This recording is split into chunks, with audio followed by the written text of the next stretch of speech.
Real ID দিয়ে comment করা হয়েছে যে রাতের রানী।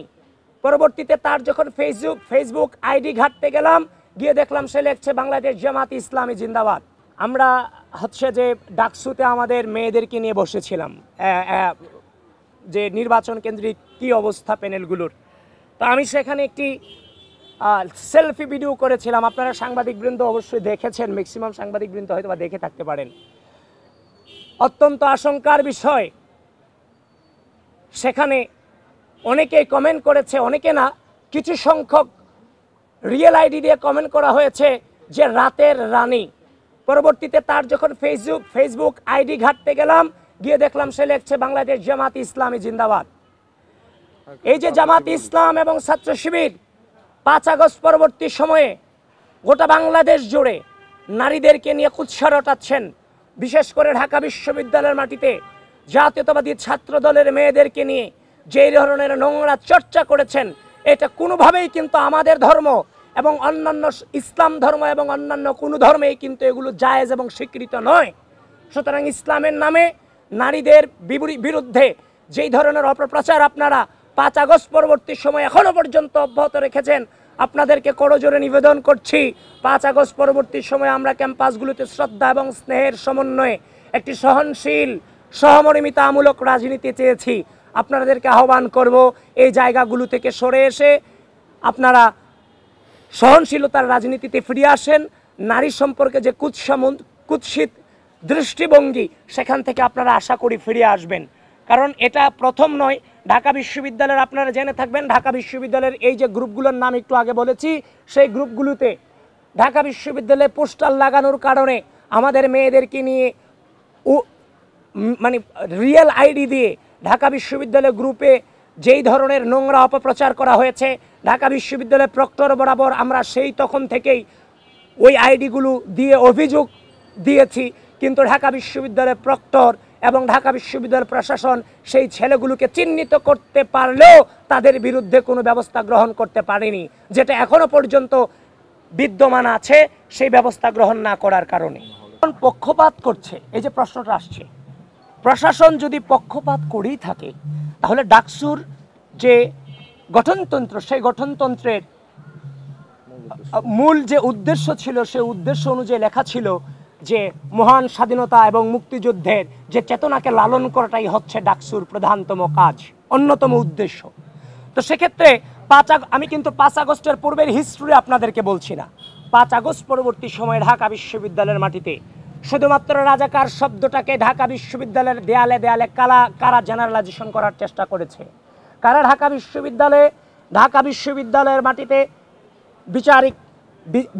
বিচার প্রক্রিয়া নিয়ে প্রশ্নবিদ্ধ আছে, কিন্তু যারা স্বীকৃত রাজাকার তাদের ছবি কারা ঢাকা বিশ্ববিদ্যালয়ের টিএসসিতে টানিয়ে মুক্তিযুদ্ধকে হেয় করার চেষ্টা করেছে, কারা 5 আগস্ট পরবর্তী পর্যায়ে তাদের ম্যাগাজিনে মুক্তিযুদ্ধকে নিয়ে হেয় করেছে, এবং কারা বীরশ্রেষ্ঠ মতিউর রহমানকে একজন প্লেন হাইজ্যাকার বলেছে, কারা এই বীরশ্রেষ্ঠকে কটূক্তি করেছে, এবং এই 5 আগস্ট পরবর্তী সময়ে আমাদের জাতীয় সঙ্গীতকে কারা অবমাননা করেছে। এছাড়াও আরও অনেক প্রশ্ন আছে। তাহলে এই যে প্রশ্নগুলো করছে, আমি তো এখন আপনারা অনেক হয়তোবা কেউ প্রশ্ন করতে পারেন আমরা ইতিহাসের কথা বলছি কিনা। আমরা ইতিহাস বলছি না, এগুলো আমরা মুখোমুখি হয়েছে এই পরিস্থিতিগুলোর 5 আগস্ট পরবর্তী সময়ে। সুতরাং ঢাকা বিশ্ববিদ্যালয়ের মাটি থেকে যারা মুক্তিযুদ্ধকে হেয় করার চেষ্টা করে গেছে বারংবার 5 আগস্ট পরবর্তী সময়ে, তাদেরকে নির্বাচন প্রক্রিয়াতে এন্ট্রি এবং সুযোগ দিয়ে ঢাকা বিশ্ববিদ্যালয় প্রশাসন শুরুতেই তাদের পক্ষপাতিত্ব করেছে। যদি আপনারা বলেন যে পক্ষপাতিত্বের কথা আমাদের এগেনস্টে, আর মেয়েদের কথা যেটা বলছেন, আমি খুব পলাইটলি আপনাদেরকে বলছি, আমরা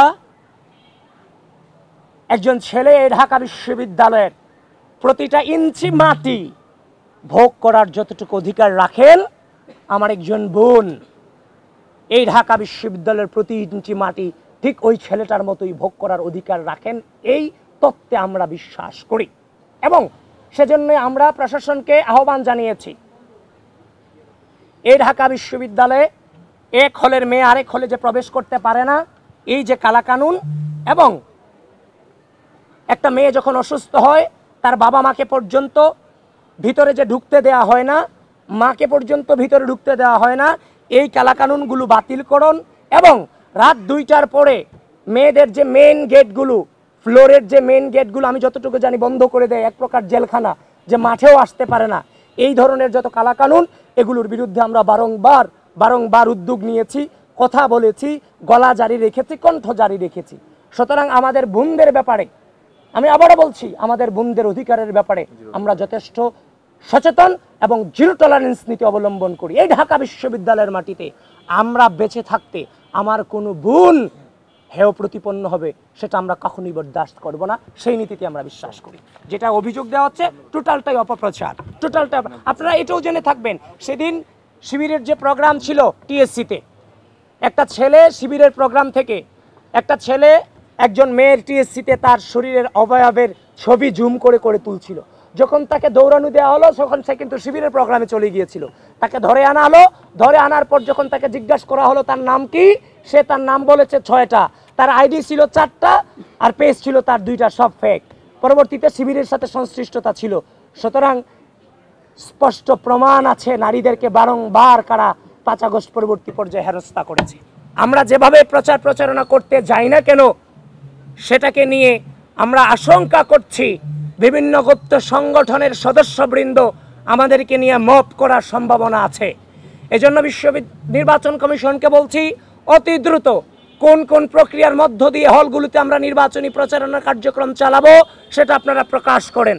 নতুবা গুপ্ত সংগঠন কিংবা অন্যান্য যে সংগঠনগুলো আছে প্রার্থীদেরকে রাজনৈতিকভাবে মোকাবেলা করতে ব্যর্থ হয়ে তাদের বিরুদ্ধে অপপ্রচার চালানোর সম্ভাবনা আছে, আর সেগুলো সেই গ্রুপগুলো দিয়ে চালাবে যেই গ্রুপগুলোর নাম আমরা বলেছি।